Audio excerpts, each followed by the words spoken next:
জয় গুরু।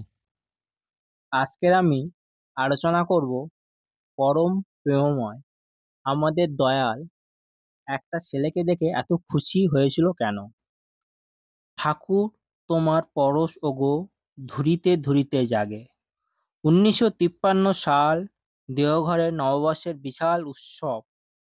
সেবার সারা ভারত থেকে 13খানি স্পেশাল ট্রেনে কাতারে কাতারে মানুষ হাজির হয়েছিলেন সৎসঙ্গ আশ্রমে শ্রী শ্রী ঠাকুর দর্শনে। মানুষ হাজির হয়েছিলেন সৎসঙ্গ আশ্রমে শ্রী শ্রী ঠাকুর দর্শনে।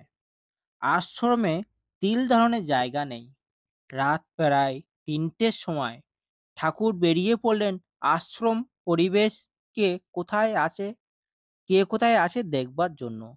সঙ্গে বেশ কয়েকজন ভক্ত। হাজার হাজার মানুষ ঘুমাচ্ছে তখন।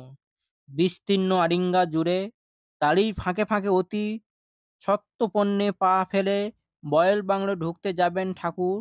হঠাৎ তার নজরে পড়ল এক পাশে গাছতলায় লাল কাঁকুড়ে মাটির উপর শতরঞ্চিত বিছিয়ে অঘরে পরম নিশ্চিন্তে ঘুমাচ্ছেন একজন সুদর্শন নধরকান্তি যুবক।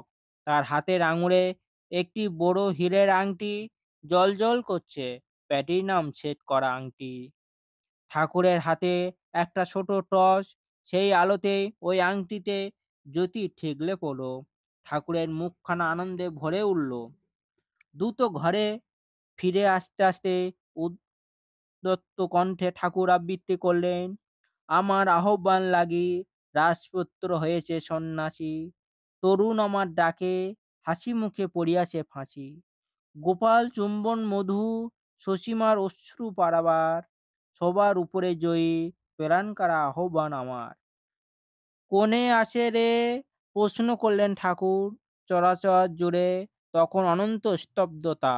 কারোর মুখে কোনো কথা নেই। সবাই নিঃশব্দ, নিশ্চুপ, নির্বাক। আকাশে বিরাজ করছে একটি ধ্রুবতারা। সকাল হতেই খবরটা ছড়িয়ে পড়ল আশ্রমে। বন্দে পুরুষোত্তমম। জয় গুরু।